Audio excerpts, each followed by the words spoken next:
fois f de g de x en xi. D'accord?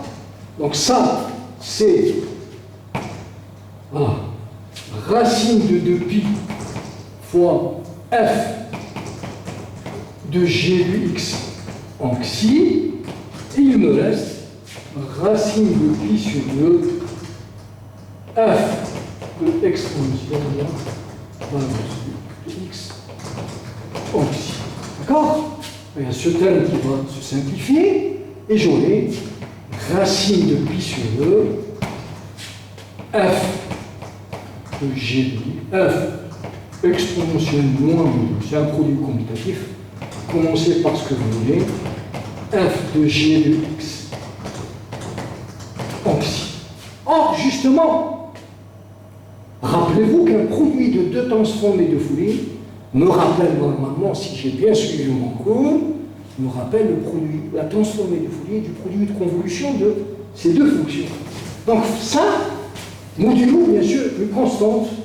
Hein, ça, la transformée de Fourier de f étoile g, l'étoile c'est le produit de convolution, c'est racine de 2pi, f de f fois f de g. J'ai f de la première fonction, f de la deuxième fonction, il faut faire apparaître le racine de 2pi, c'est-à-dire il faut que je revienne à la simplification de tout à l'heure, j'aurais dû ne pas simplifier, j'aurai 1 sur racine de 2pi, racine de pi sur 2, racine de 2pi, d'accord?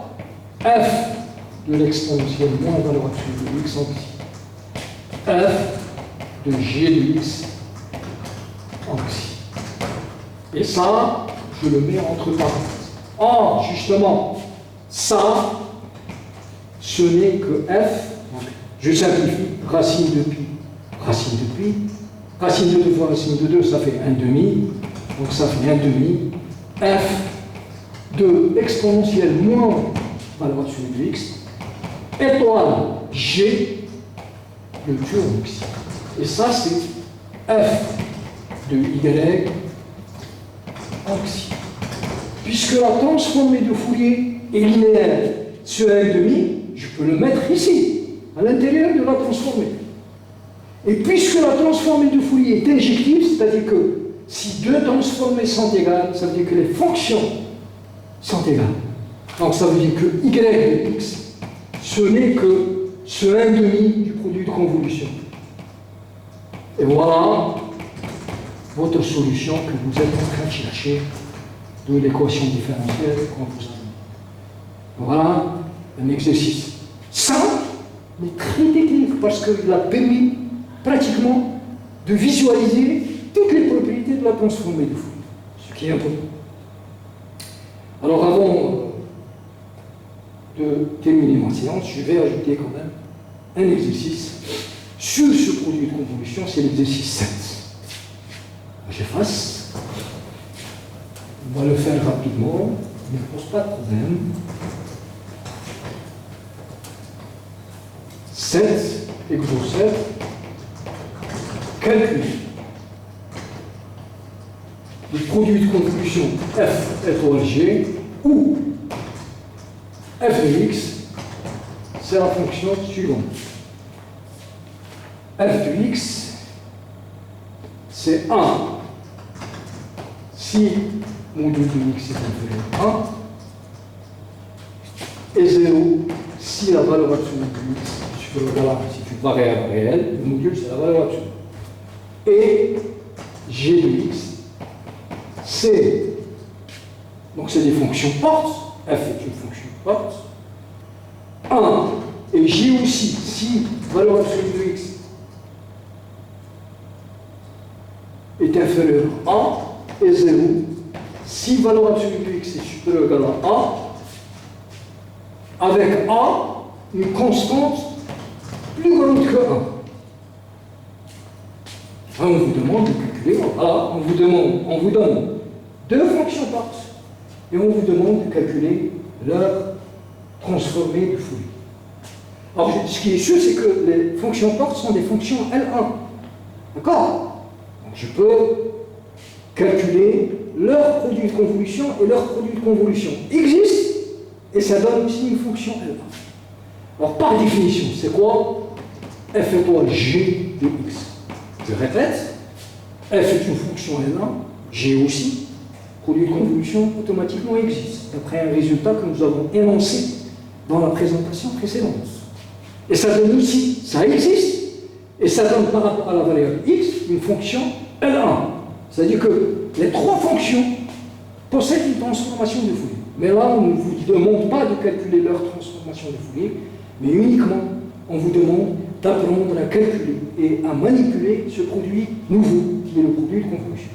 Alors, rappelez-vous, ce produit est défini comme étant l'intégrale de moins l'infini à plus l'infini, f de t, g x moins t, dt. D'accord? Ok.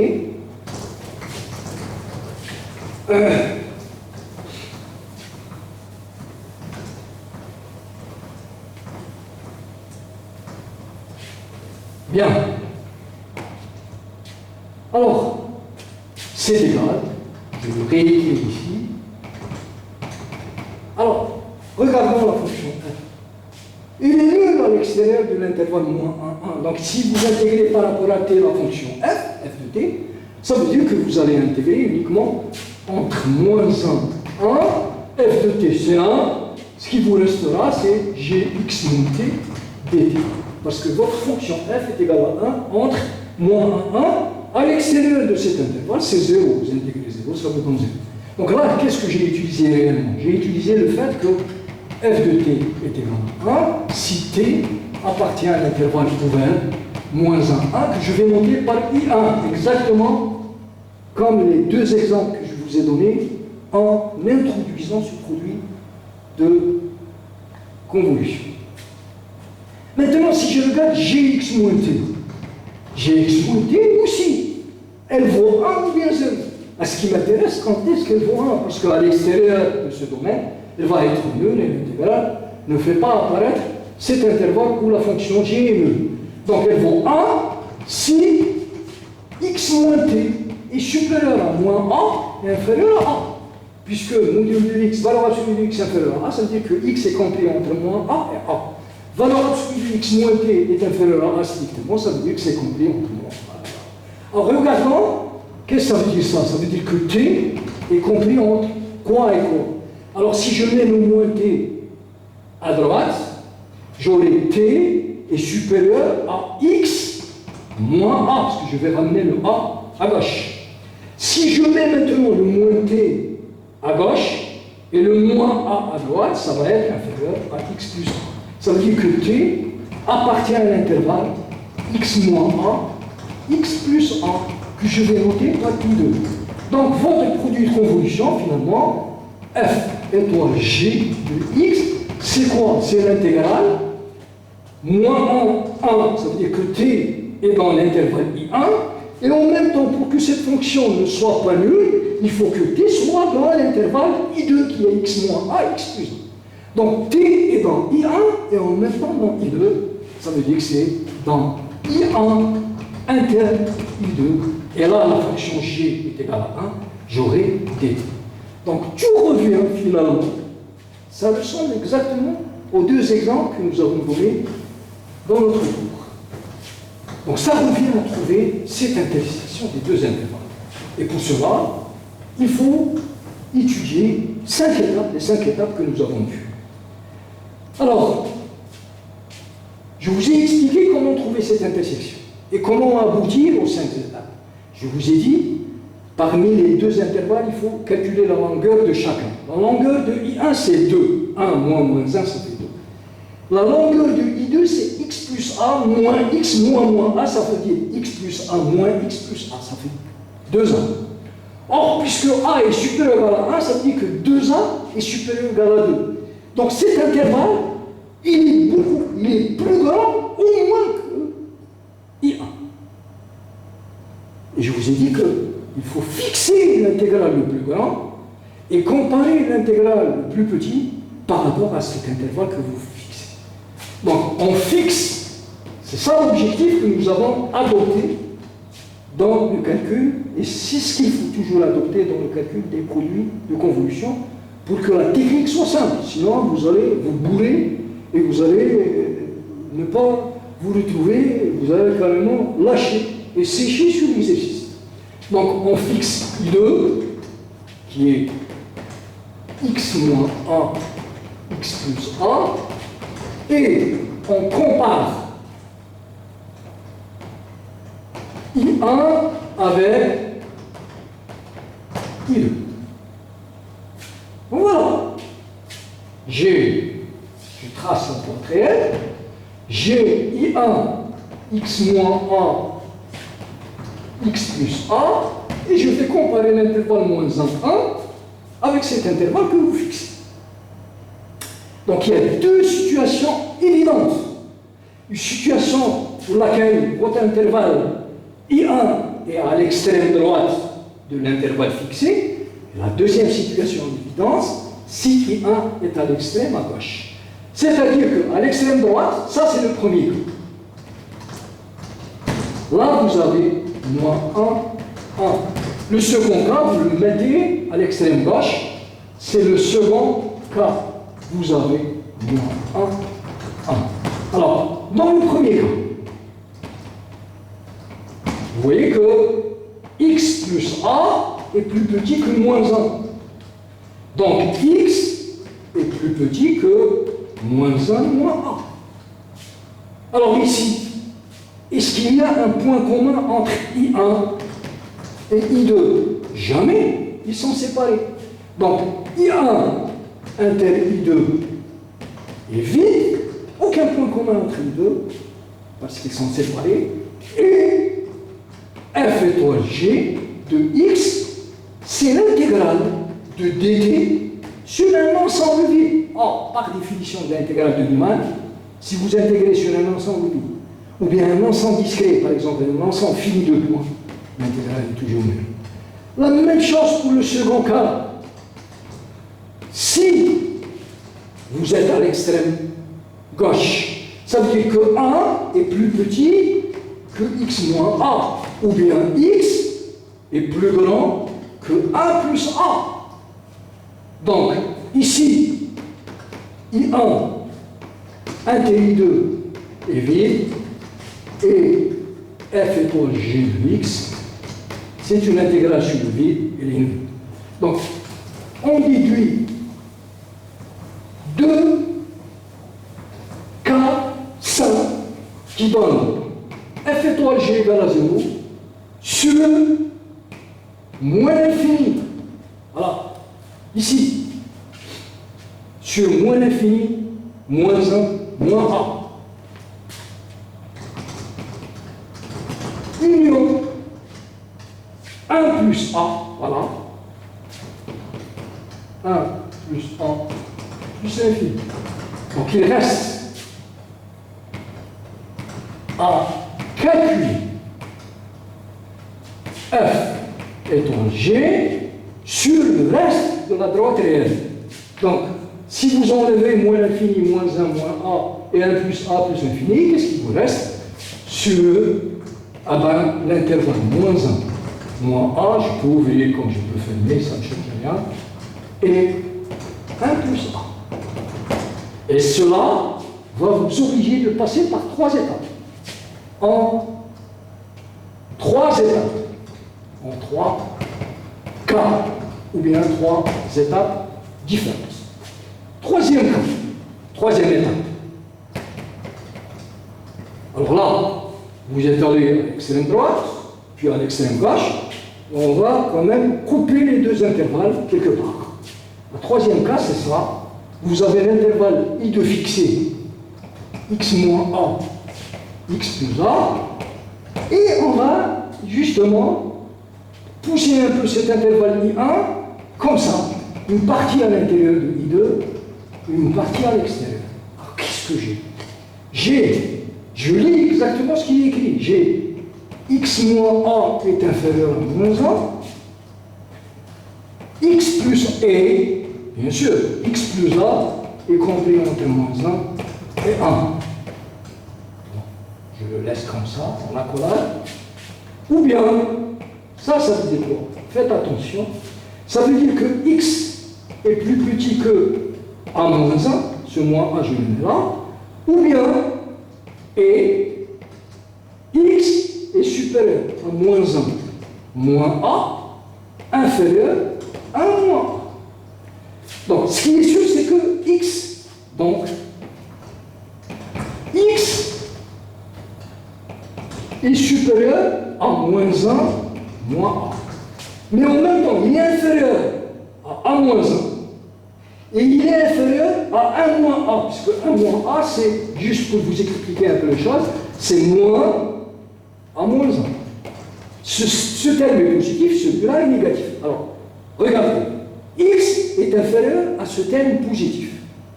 Et il est inférieur à ce terme négatif. Pour qu'il soit inférieur aux deux termes, ben, il doit être inférieur au plus petit des deux. C'est ça. Donc, il est inférieur à celui-là qui est positif, il est inférieur à celui-là qui est négatif. Pour que les deux inégalités soient vérifiées en même temps, il faut que x soit inférieur à 1 moins 1.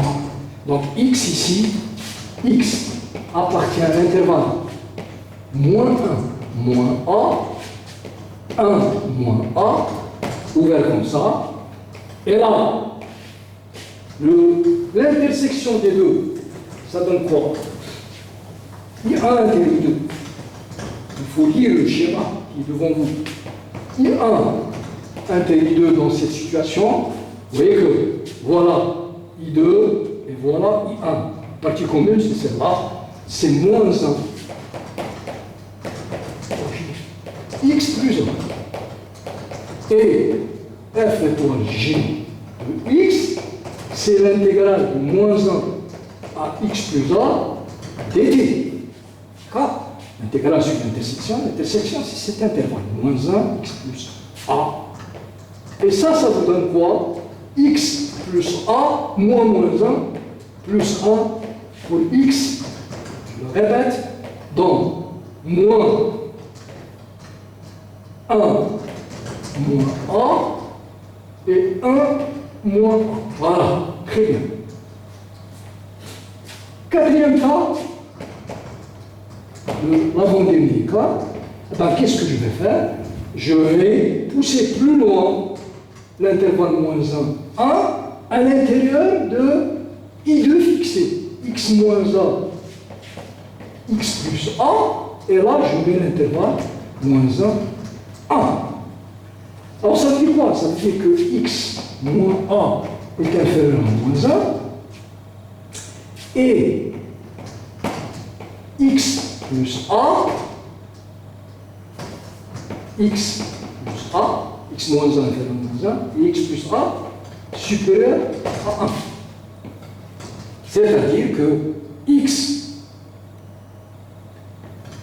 est supérieur à 1 moins a et inférieur à 1 moins 1.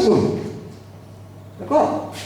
Qui est l'opposé de celui-là. Ça, c'est moins 1 moins 1. D'accord? Ça veut dire que votre x, il est où? X appartient à l'intervalle 1 moins a, 1 moins 1. Dans ce cas, I1 intérêt 2, la partie commune, c'est cet intervalle, c'est I1, c'est l'intervalle moins 1, 1, et F étoile G, je termine à côté, F étoile G,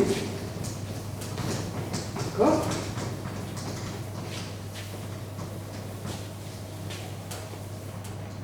Ah. Oui, je vérifie juste.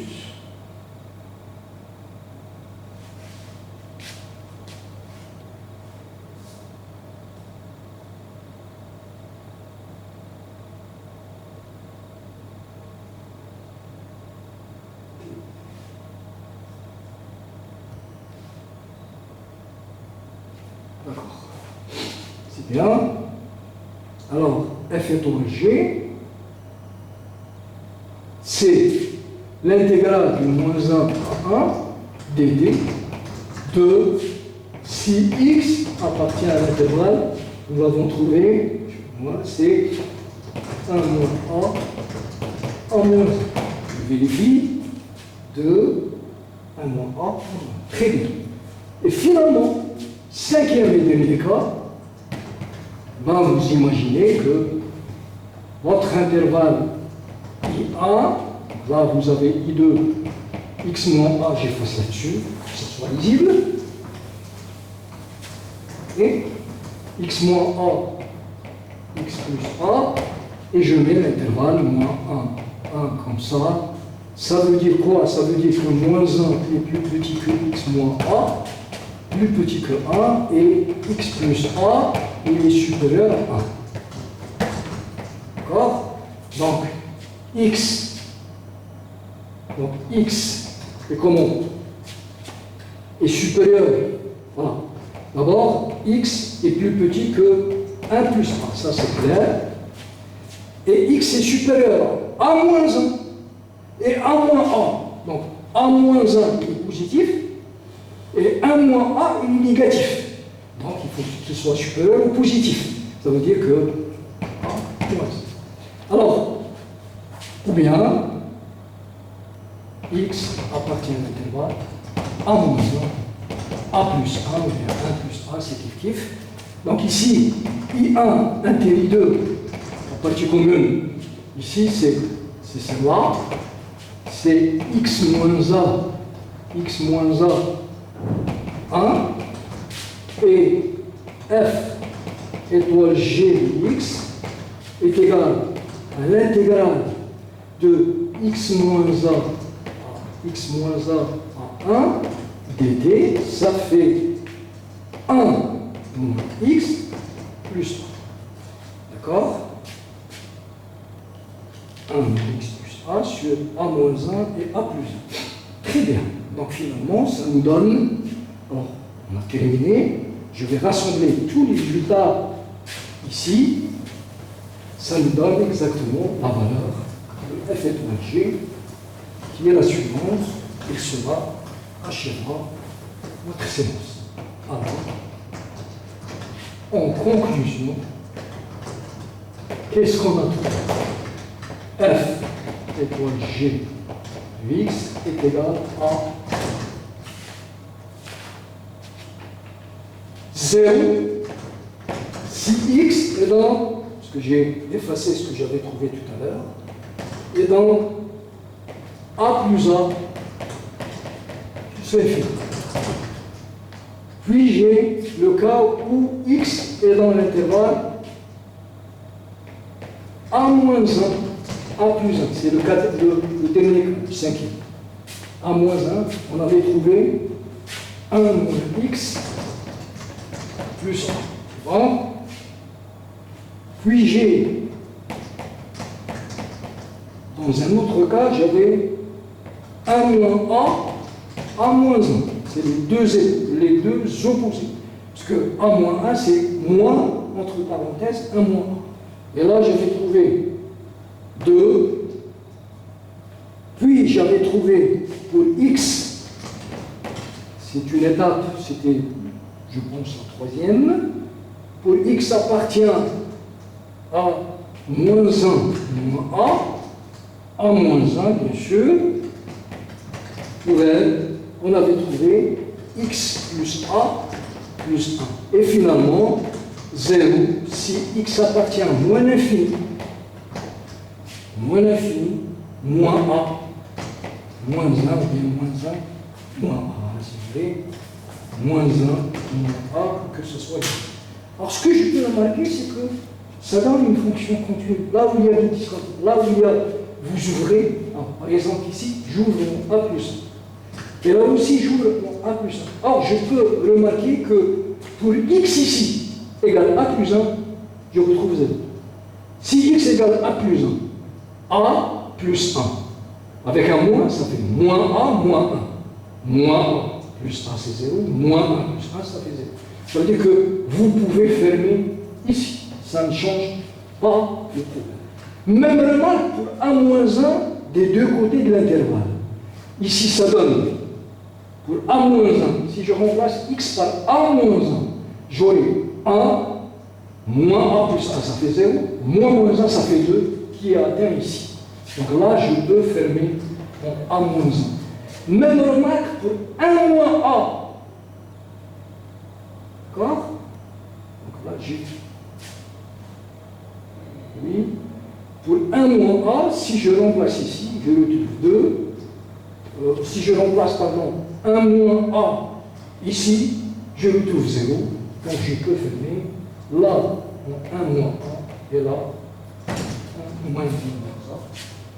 Et ça donne 0 ici, ça donne 2, et ainsi de suite. Donc voilà, je viens de calculer ce produit de convolution.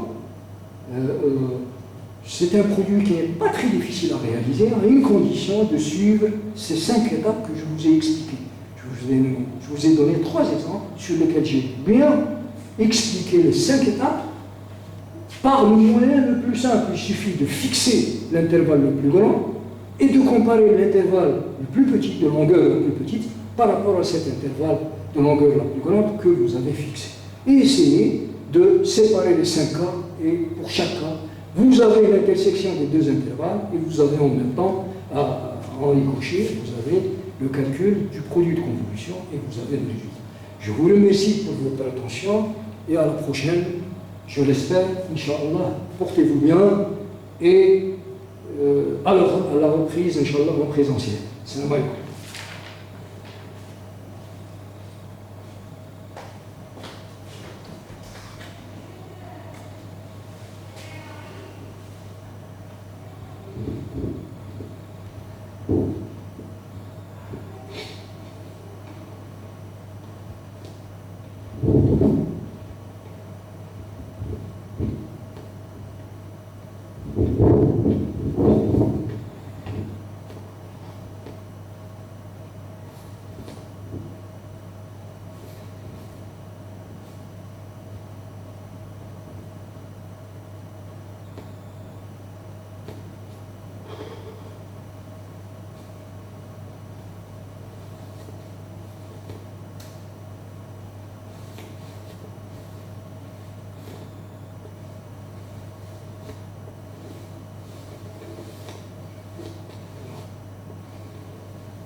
سلام ستة خويا محمد كنت ولا يجي بس كمل صافي بارك الله فيك صحيح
أولاد ساعتين دقيقة شغل بعد ما شغل باقي لي لعبة وسير